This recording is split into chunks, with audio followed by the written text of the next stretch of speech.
Às 2h13 da manhã, no início dos anos 1600, muito antes de telegramas, rádios ou qualquer forma de comunicação, um monge na Etiópia acordou de repente no meio da noite, não por medo, mas por algo que o chamava. Ele não sabia por quê. Ele não ouviu nada. Ele não viu nada. Mas algo o tirou do sono, algo que ele não conseguia explicar. Ele saiu do monastério, esperando silêncio. Em vez disso, ele ouviu uma oração, não sussurrada, não gritada, não cantada. Uma oração levada pelo vento, clara, constante e estranhamente familiar. Ele ficou imóvel, porque a voz não era etíope, não era da sua região, não era de ninguém que ele conhecia. Soava, estrangeira, antiga, pesada. E naquele exato momento, a milhares de quilômetros, outro monge na Armênia acordou com a mesma oração, mesma hora, mesmo tom, mesmas palavras, 2 continentes, uma oração. Mas então, algo estranho aconteceu. O monge etíope tentou seguir o som. Ele caminhou além do pátio, além das paredes de pedra, além da velha figueira que estava ali. Havia gerações. Mas a oração não ficava mais forte, não ficava mais fraca. Ela não se movia. Ela permanecia exatamente igual, como se o próprio ar estivesse falando. Enquanto isso, na Armênia, o segundo monge saiu do seu monastério. Ele esperava encontrar alguém orando na capela. Mas a capela estava vazia. O pátio estava vazio. Todo o monastério dormia. Mesmo assim, a oração continuava. 2 monges, 2 países, uma noite, uma voz. E é aqui que a história muda. Se você gosta de histórias como esta, estranhas, silenciosas e um pouco misteriosas, você está no lugar certo. Publicamos 2 vezes por semana. Inscreva-se, e você será um dos primeiros a ouvir o próximo mistério. O que o monge etíope descobriu em seguida o chocou. A oração não estava em seu idioma, não estava em ge'ez, não estava em amárico.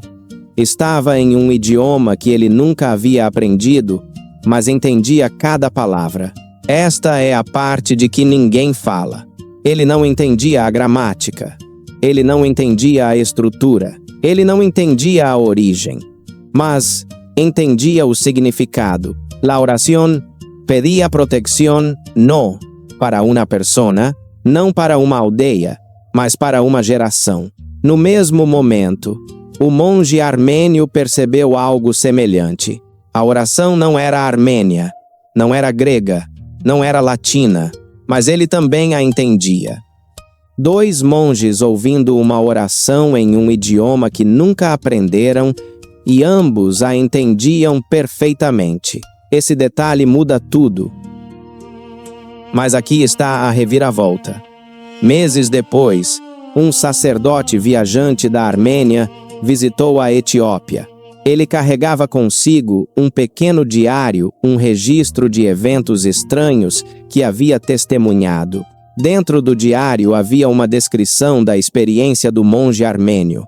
O monge etíope leu e deixou o diário cair, porque o monge armênio havia escrito exatamente a mesma oração que ele ouviu, palavra por palavra. Embora o monge etíope nunca o tivesse conhecido, nunca tivesse ouvido falar dele e nunca tivesse visto aquele idioma antes. 2 monges, 2 continentes, 2 idiomas.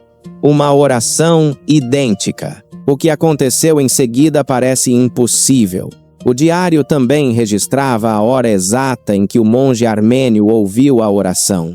Coincidia perfeitamente com a hora do monge etíope. Não por volta da mesma hora, não perto, não similar, a hora exata.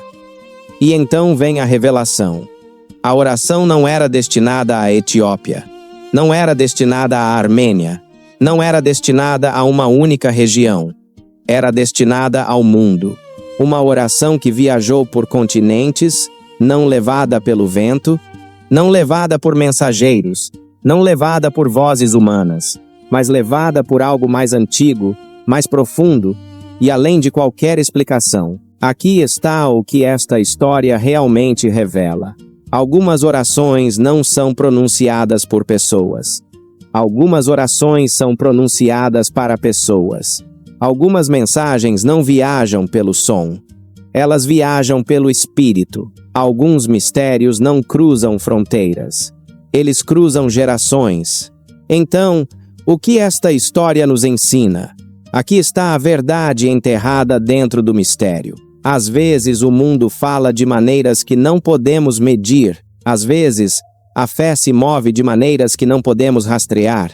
Às vezes, as mensagens viajam mais longe que os passos, mais longe que as cartas, mais longe que as vozes.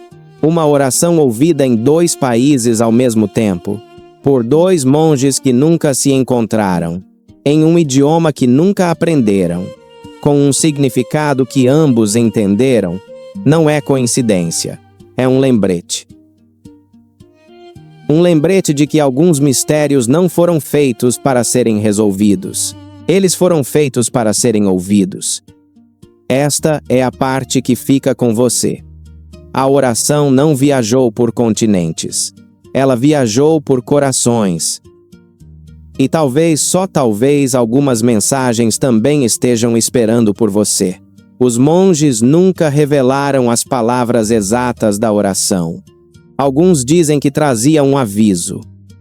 Outros dizem que trazia uma promessa. Mas, fosse o que fosse, era poderosa o suficiente para cruzar continentes. E talvez seja por isso que as pessoas ainda perguntam sobre ela hoje.